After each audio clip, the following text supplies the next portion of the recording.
If you want to see muscle, you have to get lean enough. But how lean is enough? That's what we're going to break down today because the truth is that most women tend to either overshoot this and go for something that's completely unsustainable and doesn't work for their lifestyle and or unattainable in general, or they undershoot it. They aim too high and just get frustrated when they're not seeing the results. So it's important to understand what your happy medium is. So by the end of this video, you'll know what realistic muscle visibility is for you and how to find your sweet spot. So first things first, there is no single number where muscle visibility just pops. So that's important to know, first of all. But most women start to see visible muscle tone somewhere around 20% to 26% body fat. Now, stay with me. Don't just take that number and run because it's important to understand all of the caveats of this. Yes, as you move closer to the 20% mark, you'll probably see, you'll start to see a little more cuts. You'll start to see more lines, more definition, and muscle that shows when you're at rest versus when you're at the gym.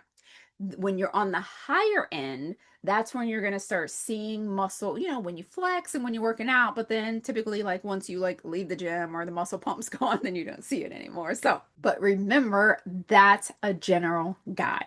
How it looks on you is going to be different based on your genetics, obviously, your muscle mass amount, how much muscle mass is actually on your frame before you get to that body fat percentage, but also where you tend to store fat. So if you're looking at one specific place and wondering when it's going to be defined, and that just so happens to be your last place where you lose fat, then it's going to be different. You may have to actually be a lower body fat percentage in order to see it. So most importantly, like this doesn't mean when we're talking about muscle visibility, it doesn't mean that you have to shoot for unrealistic levels of lean. It doesn't mean that you have to shoot for like looking like the celebrity that like played a role where they got super ripped to be like a boxer or something like that, or the action hero, or like a bodybuilder, photo shoot, stage level lean fitness competitor type thing. You don't have to shoot for that. That's the reason why I like giving the range, because it's really just about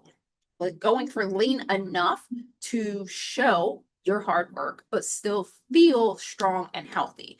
That is the key because there is a danger in going too low in body fat. And that's exactly it, is that the leaner that you are, there comes a tipping point where it goes from being something that's putting you in a healthy zone to being something that puts you in an unhealthy zone. So there is a too high body fat percentage where you're at risk for different types of diseases and lifestyle factors. And then there's also a too low body fat percentage. And that's important to know because a lot of times the visions that we have when we see the person on the screen or in the photos or on Instagram or whatever the case may be, they may be at that photo shoot level leanness that's actually like they feel like crap.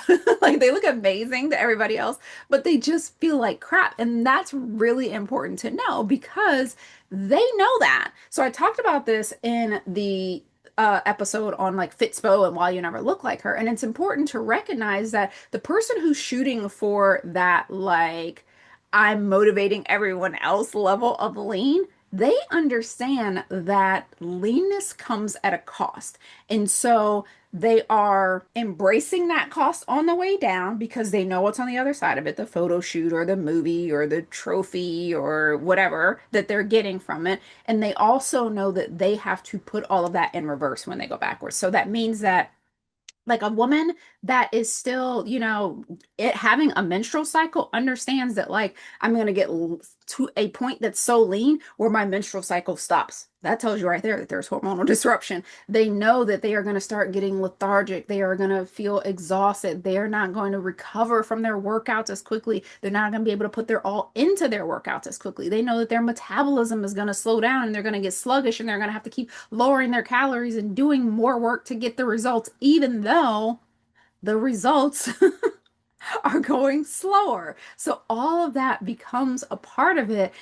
And those are signs that it's actually working, right? That they're getting there, you know, and after it's all said and done and they have the photo shoot, they film the movie, they go on stage, they do whatever the thing is, they also know to look to fix those factors on the way up. So the same way that on the way down, they lost muscle, their metabolism slowed, they stopped having a period, they, you know, could hardly get any sleep at night, and even the sleep that they did, it wasn't enough to help them to recover, and like their muscles were just constantly aching, like they're just all of these things happening on this end. When they go in reverse, when the thing is over, they know that now I have to rebuild the muscle that I had. I have to focus even more on recovery to try to help my muscles to recoup from the things that I did to them. I need to eat more. I need to increase my metabolism a little bit more. I'm looking for when my period starts again so that I know that I'm actually on the road to health again.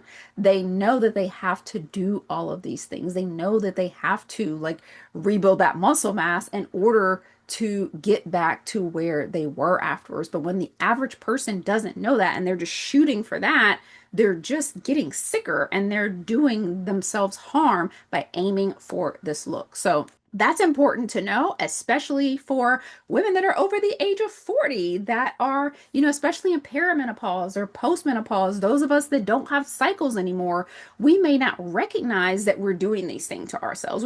May not recognize that pushing to be too lean can actually work against you. So if you start losing the muscle that you worked so hard to build and your metabolism slowing down and all that, then like now the look, even though you may attain it for that temporary moment in time, you can't keep it because of all the things that shut down on the way there. So, slowing down your metabolism and feeling like crap just for a 5 minute look isn't going to help in the long run because you won't look like you want it to for the long haul. So, how do you know when you're lean enough to see your muscle? You want to take that spectrum and understand that, okay, visible muscle tone starts somewhere between 20% and 26% body fat, but there's going to be all of these other factors that also play in for me. So, in addition to understanding that if I aim to go too low, that's going to hurt me, what are some of the other things that might stop me from seeing my muscle definition? Okay, well, if not having enough muscle mass comes into play, that's something that you want to think about. The way that your muscle mass is going to affect it. How much muscle mass you have is going to affect it.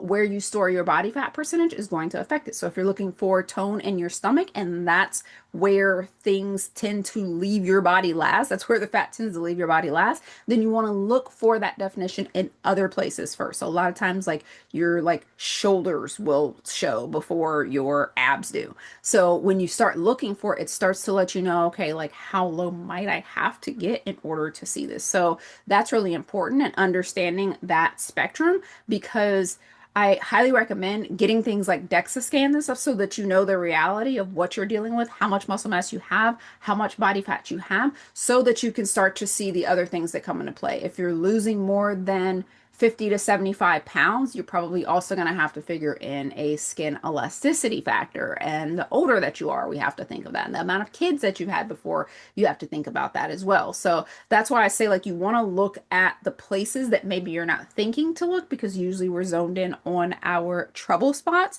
Don't just zone in on your trouble spots.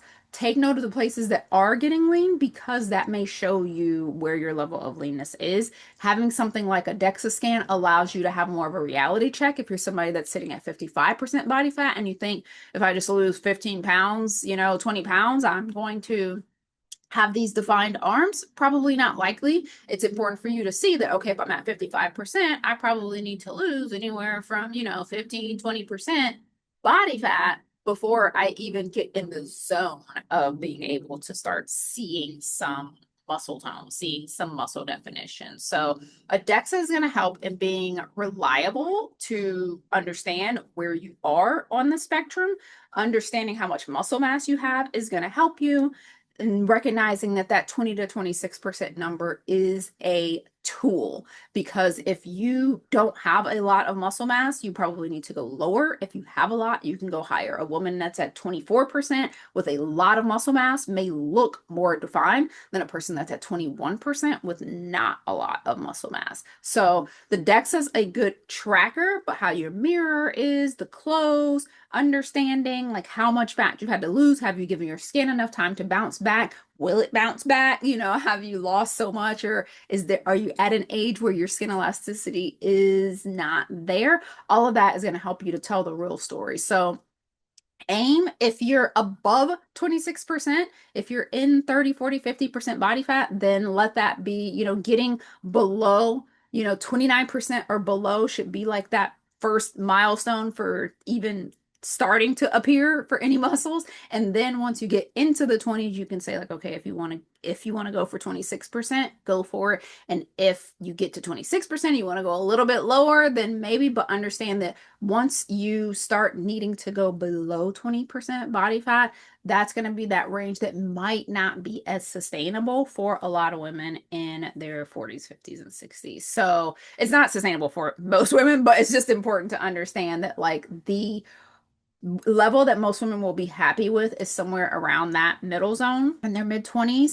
The level below that, so like where maybe it shows on pictures a little bit more, will probably maybe 20% or below.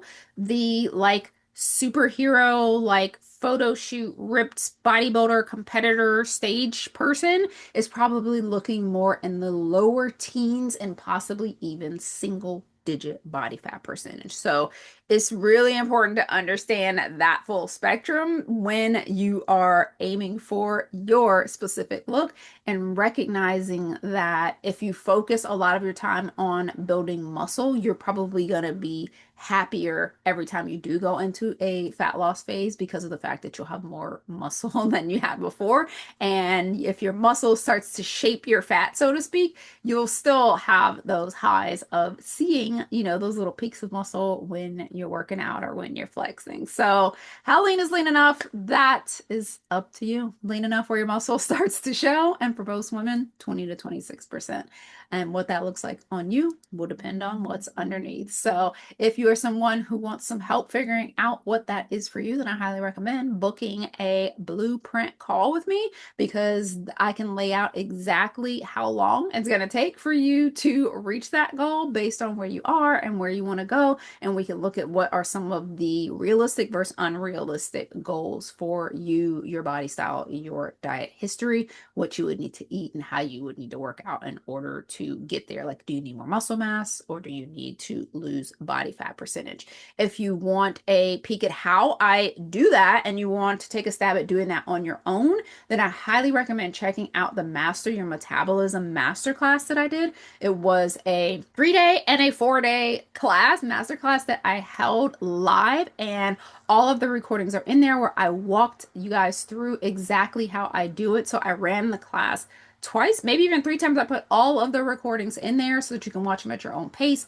and work through it on your own. If you're a DIYer, if you follow those steps, you'll be able to see exactly how to do this being on your own, or if you're someone who doesn't have access to a DEXA scan, by using some of your like diet and history, how many pregnancies you've had and things like that. So I walk you through the blueprint process in there. So it's a great resource if you're someone who can't invest in having it done for you at this time. So I'll link to both of those below. And if you guys have any questions, be sure to leave those in the comments. And if you enjoyed this, then make sure you subscribe and turn on your notifications so that you can get notified when the next video drops. And I'll see you guys in the next one.